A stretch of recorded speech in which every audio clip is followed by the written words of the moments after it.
Today I want to share with you my absolute favorite color chord that I like to use in my music. Now, I define a color chord as a chord that is not quite diatonic to your regular key. It adds a little bit of extra color, but still sounds like it fits in with the original key because it adds one or two extra notes, but it still has relevance, right? It still has similarity to the original key, so it feels like it fits within, even though it adds a dash of extra color.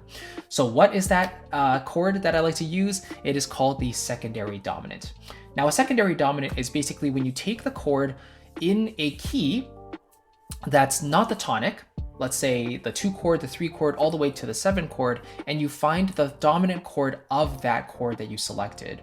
So in other words, let's say we're in the key of C major. Let's say we want to find the dominant of the 5 chord, which would be G major, right? So the 5th chord in C major is G. Then we find the dominant of G, and that would be D major. Now, D major is cool because it actually brings in an F sharp, right? F sharp being the 3rd of that D chord. So if you bring in D major, the D major chord, into the original key of C major, well, obviously that adds some color because C major has no sharps and flats. So if we hear D major in the context of a C major piece or song, then it's going to add a little bit of extra color. But it fits because D major is very close in terms of key to C major. D major has 2 sharps, C major has none. It's not like D major has like 7 sharps or something like that, right? So if you bring in the D major chord, maybe follow it up with the G major chord, and then follow it up with the C major chord, you can imagine how smooth that might be. So let me jump into an example and show you how this actually sounds. All right, so as a practical example, I want to share with you one of my songs called All I Have. It's an a cappella song that I wrote for my debut album, Freedom, but I'll just play the first little bit just so you can hear the color chords in there, and then we'll break that down and share what's actually going on. So let's have a quick listen here. I open my eyes to another day, inspired to pave the way. But sometimes I forget every word that you said, which allowed me to follow my dreams.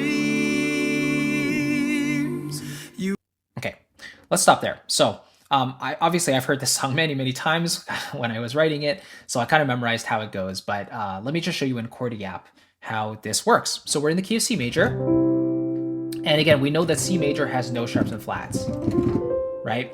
So that gives us a nice visual, simple slate to look at. The first chord is the 1 chord, but then we follow that up with E7. Now this A flat that they wrote there should actually be a G sharp. But this really works because the following chord is an A minor chord. And A minor being the 6th chord in C major, it's completely diatonic, right? But why does that E7 sound a little special? Because of that non-diatonic note. That G sharp does not belong in the key of C major. But it leads so naturally to the A minor chord because this E7 is the 5 of that temporary 1, being the A minor chord, that 6th chord. So basically we have the 1 chord, then we have the 5/7 of the 6 going to the 6. And that's how that works, basically. That's our first instance of our secondary dominance, right? Finding the dominant of a chord aside from the tonic, because the dominant of the tonic is just the 5 chord, nothing special about that one. So it's when you use the dominant of a chord that's other than the tonic, that's where you start to find those special notes. Okay, let's kind of move on here. So let's hear that one more time. Sorry, from the very beginning. I open my eyes to another day. Right there, those 3 chords, right? So easy enough. Now we get this. So if you look at that, that's basically just a 2-5-1 in the key of F major. But again, this 2-5-1 has that secondary dominant in here. That C7 brings in that B flat, which again is not in the key of C major, but it resolves really smoothly to that F major chord because F major is the 4 chord in C major. There's nothing sharp or flat about this chord, right? It's just a regular 4 chord. So you find the dominant of the F major chord, which is C7. It would just be C major, but if you add in the 7th there, make it a dominant 7th, that's where you get that B flat. So I just preceded that 5 chord with a 2. So G minor, C7, then to F major, right? So that sounds like this. 2, 5, 1. Inspired to pave the way. Okay, and there we had another secondary dominant there, pretty much. So let's have a quick listen to that. So we're on the 4 chord, then we go to 1 and first inversion, still diatonic. Here is our secondary dominant. This is our D7. Well, why is it secondary? Because we have that F sharp in there in the D chord that is then resolving to the temporary tonic of G major, right? So basically it's a G7 chord, and then it resolves to the 1 chord after that. So it's basically 2, major 2 because of that F sharp, then to 5, then to 1. So that F sharp in there creates that extra lift. If we didn't have the F sharp in there, then it's just a regular 2, 5, 1 in C major, which isn't that interesting. So that F sharp adds a bit of extra color, right? So let's, from the very beginning, it sounds like this. So 1, 5, 7 of 6 to 6, then 2, 5, 1 in F major, which again, bringing in that B flat, that's that color note. So 4 chord, 1, 6, or 1 in first inversion. Here is our 5 of the 5, 5, 7 of 5, going to the 5, and then to the 1. Right? So whenever I say the 5 of something, most likely that's going to be a secondary dominant, if that's not the 5 of the regular 1 chord. And then after that, it sounds like this. So then we go 1 chord, then we have that B flat in there, that's C7. And why is that? Because it's another secondary dominant. I'm going to go to the temporary tonic, which would be F major, because C would be the 5th of F major, right? So I want to bring in that extra color, and just instead of it just being a C major chord, I want to add in that B flat there, make it a dominant 7th, and then go to the F major chord. So that kind of sounds like this. But sometimes I forget That B flat, every word then it goes into 4 that chord. you said. And then after this 4 chord, I basically just made it minor. So made it slightly sadder. And then we have, again, that A7 there. This D flat should be a C sharp. So again, that's that non-diatonic note. Then we follow that up with its temporary tonic, D. And again, we have that F sharp, which is, again, non-diatonic. And follow that up with its temporary tonic, which would be G7, and then back to 1. So we almost have like a 6, 2, 5, 1 progression there at the very end, except using the major version of those chords.